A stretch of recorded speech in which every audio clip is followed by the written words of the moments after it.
नाव स्वराज्य न्यूज. रयतेचा बुलंद आवाज. धर्मांतर केल्यानं अनुसूचित जातीच्या निकषात राहता येणार नाही असा निर्णय सर्वोच्च न्यायालयानं दिलाय. ॲट्रॉसिटी प्रकरणी एका प्रकरणात सर्वोच्च न्यायालयाच्या संदर्भातील निर्वाळा देत महत्त्वाचं निरीक्षण नोंदवलंय. अनुसूचित जातीमधील एखाद्या व्यक्तीनं हिंदू, शीख किंवा बौद्ध धर्माव्यतिरिक्त इतर धर्म स्वीकारल्यास अनुसूचित जातीचा निकष लागू देणार नाही. धर्मांतरित व्यक्तींना SC, ST अत्याचार प्रतिबंधक कायद्याअंतर्गत संरक्षण मिळणार नाही असं सर्वोच्च न्यायालयानं स्पष्ट केलंय. ख्रिश्चन धर्मातील व्यक्तीने ॲट्रॉसिटी अंतर्गत गुन्हा दाखल केला होता, त्यावरून सर्वोच्च न्यायालयात हे प्रकरण पोहोचले होते. ख्रिश्चन धर्म स्वीकारल्यानंतर व्यक्ती तांत्रिकदृष्ट्या अनुसूचित जातीचा राहत नाही असं निरीक्षण सर्वोच्च न्यायालयानं नोंदवलंय. घटनात्मकदृष्ट्या अनुसूचित जातीच्या निकषांसाठी केवळ हिंदू, शीख आणि बौद्ध धर्मीयांनाच पात्रता आहे. या प्रकरणी सर्वोच्च न्यायालयाने 1950च्या आदेशाचा आधार घेतला. न्यायमूर्ती PK मिश्रा आणि NV अंजारिया यांच्या खंडपीठाने याबाबतचा निर्णय दिला. धर्मांतरांमुळे मूळ जातीय ओळख कायदेशीररित्या संपते.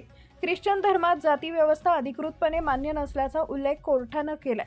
आंध्र प्रदेश उच्च न्यायालयाचा निर्णय कायम ठेवत धर्मांतरित व्यक्तीला SC, ST कायद्याअंतर्गत सर्वोच्च न्यायालयानं अधिकार नाकारलेत. चिंतडा आनंद यांच्या याचिकेवर सर्वोच्च न्यायालयानं आज निकाल दिला. जातीच्या नावाखाली मारहाण आणि जीवे मारण्याची धमकी देण्यात आल्याचा आरोप आनंद यांनी केला होता. या प्रकरणी आंध्र प्रदेश उच्च न्यायालयानं गुन्हा रद्द करण्याचा निर्णय घेतला होता.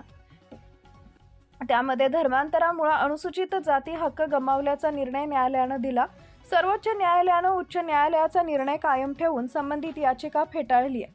आंध्र प्रदेश उच्च न्यायालयानं मे 2025 मध्ये दिलेल्या निर्णयाविरुद्ध पास्टर चिंथडा आनंद यांनी सर्वोच्च न्यायालयात याचिका दाखल केली होती. या अपीलावर सर्वोच्च न्यायालयानं निर्णय दिला असून उच्च न्यायालयाचा निर्णय कायम ठेवण्यात आलाय. या प्रकरणी अक्काला रामिरेड्डी आणि इतरांकडून त्यांच्या विरुद्ध तक्रार दाखल करण्यात आली होती. जातीय भेदभाव आणि छळाचा सामना करावा लागला असा आरोप आनंद यांनी केला होता. त्यानंतर अनुसूचित जाती अनुसूचित जमाती कायद्याअंतर्गत आनंद यांनी त्यांच्या विरुद्ध तक्रार दाखल केली आणि पोलिसांनी त्या आधारावर FIR नोंदवला. त्यानंतर रामिरेड्डी यांनी हे प्रकरण रद्द करण्यासाठीच उच्च न्यायालयात धाव घेतली.